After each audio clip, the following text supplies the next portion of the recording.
Good afternoon, everyone, and welcome back to the Suburban Rifleman.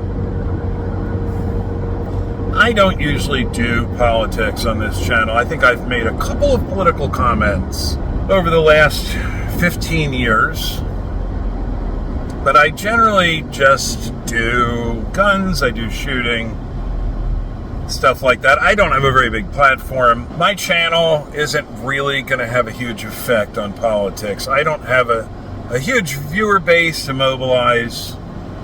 There's a handful of people who reliably watch my videos on a regular basis, and I really just don't feel like getting into politics for the most part. But I'm so frustrated right now.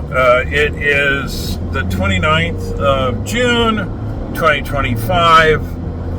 The so-called Big Beautiful Bill is being negotiated as we speak in the Senate, and I just don't understand the Republican Party. I don't understand what their strategy was here. As most of you probably already know, there were two provisions in the Big Beautiful Bill.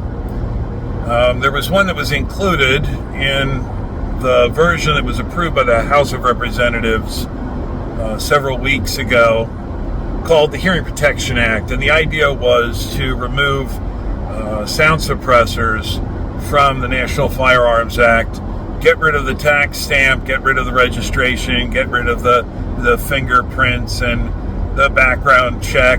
Then later, after it got to the Senate, they added in, some Republican senator added in another act which had been redacted from the first version of the Big Beautiful Bill, and that was called the Short Act, which would basically do the same thing for short-barreled rifles and short-barreled shotguns, also removing the tax burden and the registration on those items. And in all honesty, short-barreled rifles and short-barreled shotguns are just made-up terms. They're no different than assault weapon or high-capacity magazine. There are no short-barreled rifles or short-barreled shotguns. There's rifles and there's shotguns. And I think that they should, I know that they're covered by the Second Amendment, which our right to keep and bear those items shall not be infringed. It's very clearly written in the second section of our Bill of Rights, a Bill of Individual Rights guaranteed to us by the Constitution. The Short Act I could have lived without. I would have been disappointed, but whatever. The Hearing Protection Act has been kicking around for at least 10 years at this point. And it really would have made a huge difference for most shooters. Silencers, or suppressors more accurately, were invented by Hiram Maxim in 1908 or 1912, something like that. A guy named Hiram Maxim, who was the inventor of the Maxim machine gun, very well-known firearms designer, invented the sound suppressor as a safety device. It was, I believe, specifically invented as a safety device for slaughterhouse workers to help them keep their hearing. And, slaughterhouse work is nasty. It's unpleasant. Most of us don't even want to know about it. But it's necessary work. And certainly we don't want those guys going deaf, in addition to the mental trauma that you probably are subject to working in a slaughterhouse. Suppressors have always been safety devices, and I've been shooting big guns. I shot 16-inch naval artillery for 4 years with double hearing protection, and I've been shooting small arms for 35 years. I also have worked in high noise areas, factories. I've run lawnmowers for 8-hour days on commercial mowers. I've not been kind to my ears, but I try as often as possible to use hearing protection as effectively as possible. But I have tinnitus. I have a non-stop 24-hour ringing in my ears. When I'm asleep, when I'm awake, I don't normally hear it when I'm not thinking about it, but I'm thinking about it right now, and it's deafening. And a lot of that would have been mitigated if suppressors were unregulated, as they are in so many countries. I've been to South Africa a couple of times, as some of you no doubt know already. I've shot rifles with suppressors. I've hunted with suppressed rifles. A place like South Africa is not a bastion of freedom. There are very, very restrictive gun laws, as well as other restrictions on people's daily lives. But suppressors are accepted as a safety device and a way to mitigate public nuisance of loud gunshots. They're just completely unregulated. You can buy a suppressor with no paperwork whatsoever, even though to buy a bolt-action hunting rifle takes months to get approval in South Africa. In the UK, the same way. Guns are very strictly regulated.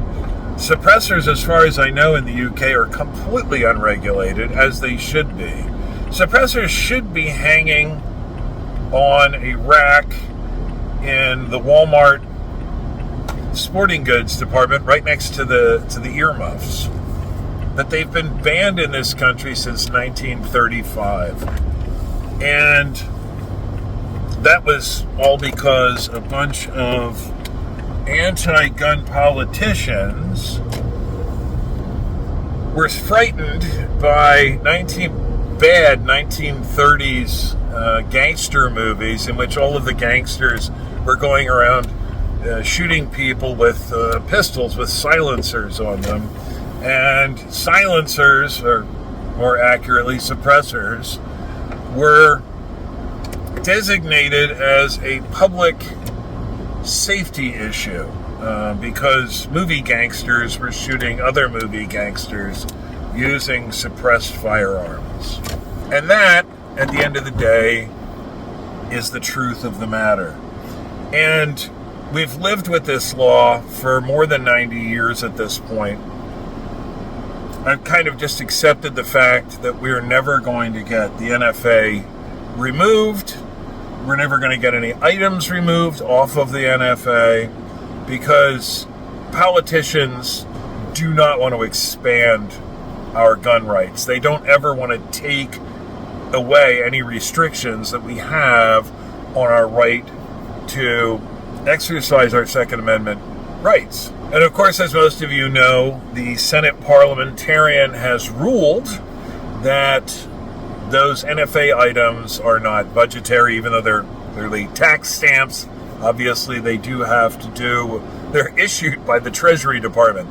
Obviously, they are economic in nature. That's the way they were passed.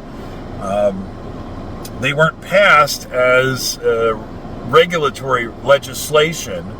They were passed as tax legislation with a regulatory component. But the Senate parliamentarian, who's a partisan Democrat, who's been serving as a staffer of the Senate Majority Leader's office since Harry Reid was in office, this particular woman, and who is an unelected bureaucrat, has determined, for whatever reason, that these are not budgetary issues, even though they're taxes, and that they must be removed from the big, beautiful bill. And so, as I've said, this parliamentarian is a staffer of the Senate Majority Leader. The Senate Majority Leader at the moment happens to be John Thune. He's a Republican.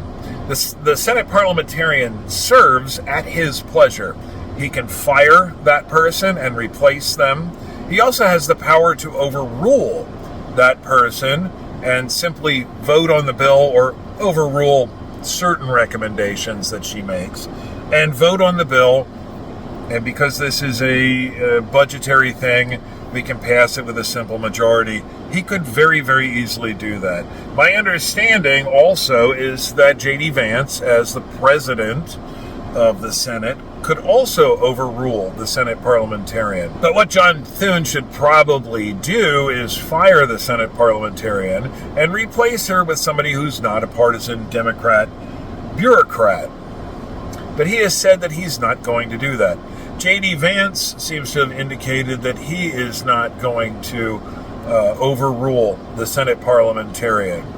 So we have lost, effectively, unless something drastically changes in the next few hours before this is voted on by the Senate, or unless something has changed drastically when this is sent back to the House of Representatives. These NFA reforms are now completely lost to us. And they could have done this months ago. They could have just said, look, there's no support for this. We don't want to include these things in there because we don't want to get your hopes up. We don't want to not pass them. But that's not what they did. And there are people on both sides. Of course, there are gun grabbers, anti-gun people who are going, you're not getting anything taken off of the NFA. But there's also people on our side going, man, you people are stupid.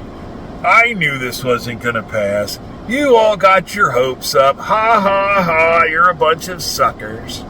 And maybe they're right, but why would you say that?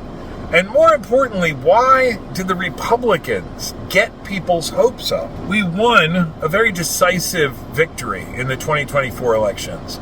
Or I should say, the Republicans won a very decisive victory in the 2024 elections. And I voted for them. I don't know if I voted a straight Republican ticket or not. I think I may have thrown in a couple of libertarian votes. But they won a very decisive victory in 2024. And it seemed like the 2026 midterms were theirs to lose. And now they've shot themselves in the foot. They have disenfranchised hundreds of thousands, if not millions of voters by doing this. And I do not understand what the strategy was. I don't understand why they got people's hopes up. The Short Act got knocked out of the House version of the bill, only to be added back in by some senator, and now we've lost the whole shooting match. And John Thune could have stopped this, could have pushed it through and gotten what we want. This big, beautiful bill is a giant shit sandwich. And at least removing these NFA items would have been a little seasoning sprinkled on the top. But no, we're getting a shit-flavored shit sandwich with no sprinkles. And I don't understand. It's like the Republicans are allergic to winning. We are now not going to win the midterm elections. I have not considered myself... I've been a registered Republican for, well, pretty much ever since I registered to vote when I was 18 years old. I haven't really called myself a Republican for a great many years, but I generally do vote Republican. I vote Democrat occasionally in local elections when there's somebody running who I really know and trust, and they're running as a Democrat. I'm actually kind of socially liberal on certain issues. I would probably consider myself more of a classical liberal, maybe a libertarian in my actual political views. But on the Second Amendment, I am unequivocal. And I'm changing my party affiliation. Unless something changes drastically here, I'm not going to be a registered Republican anymore. I am going to register as an independent, change my political registration, and I am going to throw my vote away. I'm not going to stop voting. I am not black-pilled by any means. I believe in exercising my civic duties. I'm absolutely going to keep voting. But I will probably vote for libertarians and other third-party candidates in every election going forward, because we have been betrayed, and I will not be betrayed again. I don't expect to get what I want by the type of votes that I will cast in the future, but if I'm not a Republican and I don't vote Republican, I can't be betrayed by the Republican Party, and it's very, very sad. I had a lot of hope going into this, and this one particular issue was the final nail in the coffin. This is what taught me that the Republicans do not care about my individual constitutional rights. I don't think the Democrats care about people's individual constitutional rights either. But at least the Democrats are very honest. They're very forthright about their political positions. And they will fight tooth and nail, although most of their platform issues are ridiculous and sometimes downright evil. They will fight tooth and nail for those issues, and they're very honest to people like me about not caring about my Second Amendment rights, for instance. The Republicans, on the other hand, they claim to support my Second Amendment rights, but they have just proven unequivocally that they do not care at all. They have no interest in restoring any of the rights that we've lost. And for that reason, I'm not voting for them anymore, unless I'm proven incredibly wrong in the next few days, which I really don't think is going to happen. I just don't feel like that's going to happen. And maybe I was gullible. Maybe I shouldn't have gotten my hopes up. But I don't understand the strategy. Why would they do this? Why would they build people's hopes up? Why would they take something that had been removed from the bill, unpopularly to be sure, but it had already been removed, and then add it back in, and then let it be struck down? And they get to say, oh, golly gee willikers, we would have voted for that if it wasn't for that pesky parliamentarian. Shucks, boy, we really thought we had it for you. We really thought we could have done something for you. But gee whiz, we just can't get it done. They never had any intention of getting it done. But the strategy of paying lip service to the Second Amendment and getting people's hopes up has just, it's political suicide. I am done with the Republican Party. I am not going to be a registered Republican anymore, and I am not going to vote Republican anymore. Because if I don't vote for a party based on their promises, I can't get disappointed by that party. And it's a shame that our country has gotten to this point, and I really am sorry that I had to make a 20-minute video in my car, but I really avoid politics. At all costs, I avoid politics, because there's other voices out there that are much better than mine. But I cannot sit by and keep my mouth shut about this issue. I have a platform. I have nearly 5,000 subscribers. Hopefully a few people watch this and see this. This is not the video I wanted to make. I didn't want to make a political video at all, but I cannot keep my mouth shut about this. I am going to keep doing what I do. I'm going to keep shooting. I'm going to keep doing ballistic testing. I'm going to keep making videos. And I'm going to keep working with what I've got. And this is the last time I'm going to sit here and spew this kind of black pill rhetoric. But I just couldn't keep my mouth shut. So hopefully the next video will be a little more positive. And when I post that, I hope to see each of you here then. And I love you all, and thank you all for your support. The channel is continuing to grow, slower than I would like, but I'm very, very appreciative for each of you. So, later, guys.